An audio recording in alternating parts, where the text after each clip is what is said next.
पैर में गोली लगती, बाजू में गोली लगती, हैंडीकैप्ड करते, तो फिर हम इलाज करते, भाई को बचा लेते, मगर उन्होंने उसको पास से बहुत क्लोज से गोली मारी है, जान ही ले ली। मैंने सोचा इन्होंने फ़ोन नहीं किया, मैंने यहाँ से ही फ़ोन किया। जब मैं फ़ोन किया वहाँ पे एक लड़की ने उठाया, तो मैंने कहा तूने फ़ोन क्यों उठाया, ये कहाँ है? कहने लगी उनको ऐसे गोली मार दी, उनको हॉस्पिटल लिया। फिर मुझे पता नहीं क्या हुआ, फिर मुझे कुछ पता नहीं है। बच्चे हैं बेचारे छोटे छोटे, हंसता खेलता परिवार हमारा, एक सेकंड में पता ही नहीं चला क्या हो गया। उस बड़े भाई के सामने उसको किल किया है, तो क्या बाग देखना है? हमारी आग लग, अगर ऐसे बोलते ये ज़मीन हमारे नाम कर दो, हम भाई को छोड़ देंगे, हम वो भी तैयार थे करने के लिए। हमें क्या करना अब ज़मीन को? हमारा भाई ही नहीं है जो सबको देखता था, सबको हेल्पफुल। किसी भी पड़ोसी, किसी भी मुसलमान से पूछ लीजिए हमारे शोपियान डिस्ट्रिक्ट में, और पूछना ये कैसा इंसान था।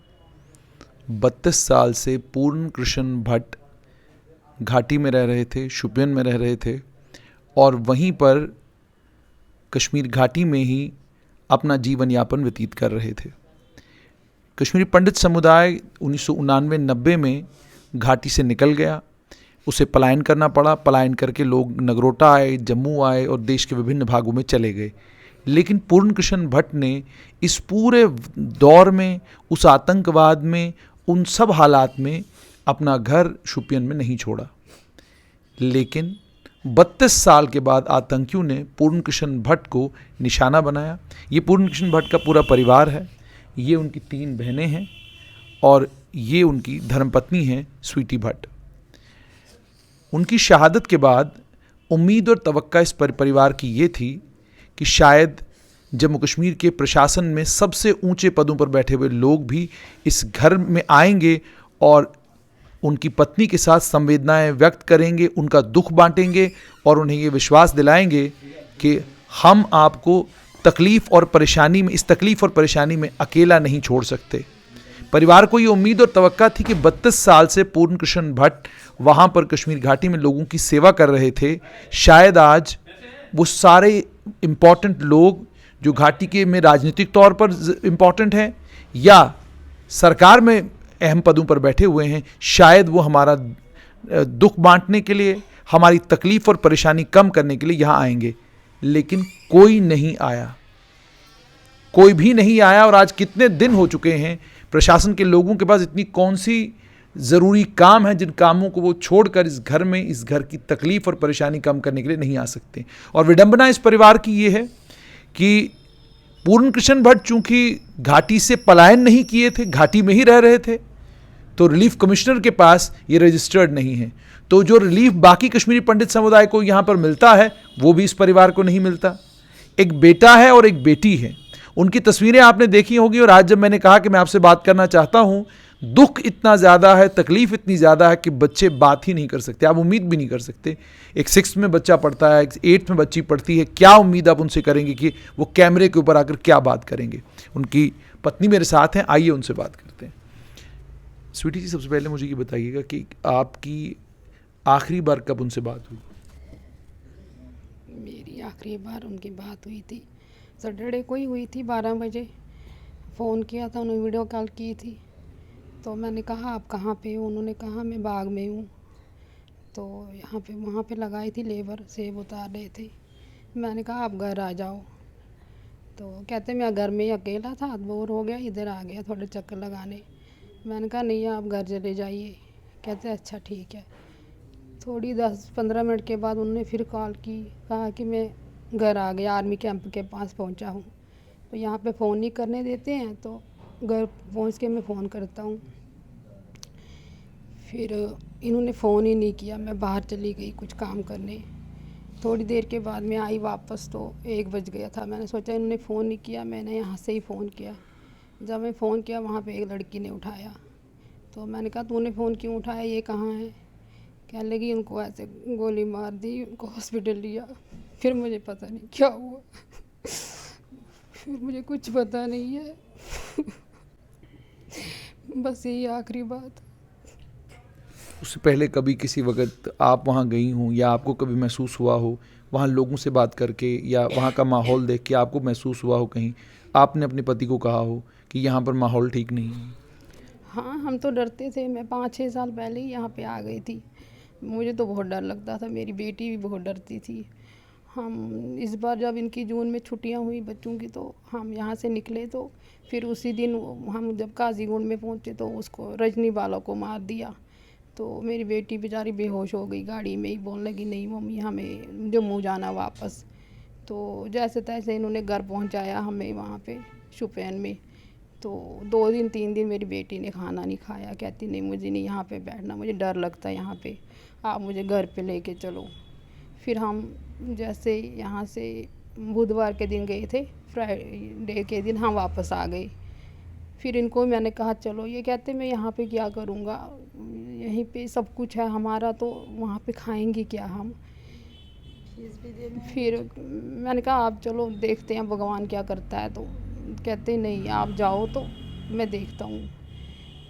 फिर हम आ गए यहीं वहीं, तब से ठीक थे। फिर अभी 1 महीने पहले आए थे, तो 10-20 दिन ही हो गए इनको घर गए हुए, तो हमें नहीं पता था ऐसा होगा। जब वापस आए क्या आपसे कोई बात की, आपको बताया कि वहाँ कैसा माहौल है, ये बताया कि खौफ है, डर है, पुलिस क्या कह रही है, जो आर्मी है वहाँ पर, उन्होंने कभी इनको बताया हो कि भाई आप टारगेट हैं, आपको निशाना बना सकते हैं? नहीं, ऐसा कुछ नहीं बोला, ऐसा कुछ नहीं बोला। सब कुछ ठीक ही चल रहा था, सबकी हेल्प करते थे, कुछ भी होता था इनको ही बुलाते थे, सबके साथ, सब इनके साथ भी अच्छा चलते थे, ये भी अच्छा चलते थे। पता ही नहीं चला क्या हुआ, क्यों इनको मारा।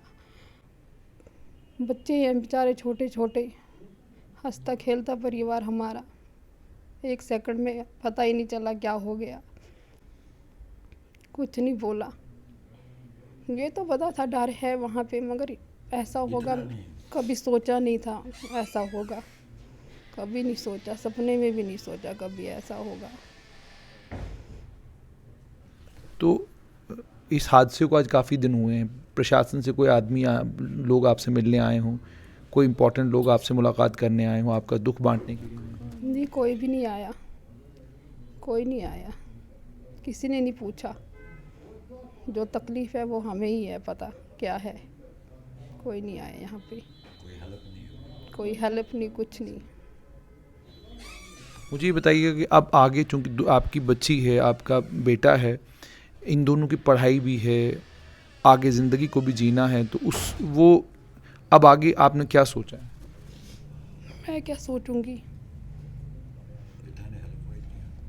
कुछ तो हेल्प मिलनी चाहिए, तभी तो चलेगी ज़िंदगी, ऐसे कैसे चलेगी।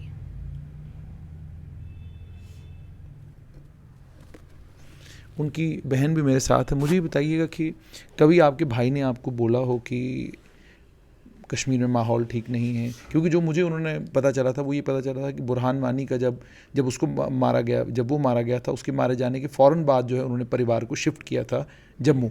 उन्होंने कहा था जी कि अब मैं परिवार को यहाँ पर नहीं रख सकता हूँ। तो आपसे पहले स्वीटी जानना चाहूँगा, तब हुआ क्या था ऐसा जिसके चलते आपको ये लगा कि अब हम शुपियन में नहीं रह सकते? बच्चे स्कूल नहीं जाते थे, 4 महीने के बच्चे घर पे थे, तो डर भी लगता था मुझे। तो मैं तो यहाँ पे ही मतलब पली बड़ी हूँ, जो मेरे मतलब मम्मी का घर है, हम तो पहले ही आ गए थे, मैंने ऐसा कुछ देखा नहीं था, छोटी थी जब आए थे। तो जब मेरी शादी हुई फिर मैं कश्मीर चली गई, वहाँ मेरे को डर लगता था। जब ये बुरहान वानी को मारा तो फिर स्कूल ही बंद हो गए, बच्चों की पढ़ाई बंद हो गई। फिर मैंने सोचा नहीं इनकी लाइफ क्या बनेगी यहाँ पे, तो उस कारण मैं यहाँ पे आ गई। तो जब आप आए, पूर्ण कृष्ण जी ने रिलीफ कमिश्नर में भी, रिलीफ डिपार्टमेंट में भी खुद को रजिस्टर नहीं करवाया? बहुत कोशिश की, उन्होंने माना ही नहीं, कहते ये वहीं पे रहते हैं। तो अच्छा, रिलीफ ऑर्गेनाइजेशन ने माना ही नहीं? हाँ जी, रजिस्टर करने के लिए नहीं हाँ माना? जी। तो जब से ये हादसा हुआ तब से रिलीफ ऑर्गेनाइजेशन का कोई अफसर आपके पास आया हो, आपको कोई यकीन दहानी कराई हो कि आपका रिलीफ शुरू कर देंगे, आपकी कोई मदद कर देंगे, कोई ऐसी बात हुई? जी नहीं, कोई नहीं आया यहाँ पे, किसी ने नहीं पूछा। मुझे ये बताइए क्या कहेंगे, मतलब आपके भाई को शहीद किया गया, अब कोई कारण समझ में नहीं आ रहा है, क्या दुश्मनी हो सकती है जिसके चलते जो उनको निशाना बनाया?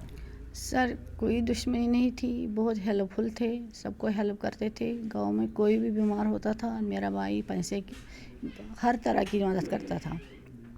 उसका बस यही गलती थी, हिंदू था और कोई गलती नहीं थी उसकी, कोई गलती नहीं थी। उसने बोला था जब वो दूसरा पहले एक्सीडेंट हुआ था वहाँ छठपुरा में, वहाँ भी टारगेट किलिंग हुई थी, तो फिर मैंने उसको बोला था वहाँ आप आ जाओ यहाँ पर मत, और वहाँ खतरा है। उनने बोला मैं मजबूर हूँ, वहाँ आके क्या करूँ, मजबूरी में क्या करूँ, मुझे कौन सी इनकम का सोर्स वही था और कोई इनकम का सोर्स नहीं था हमारे पास यहाँ, तो बच्चे कैसे पढ़ेंगे। अब सर यही रिक्वेस्ट है हमारी, कोई गवर्नमेंट का कोई मतलब हमारे पास कोई नहीं आया, कोई मतलब रिलीफ कमिश्नरी से कोई नहीं आया।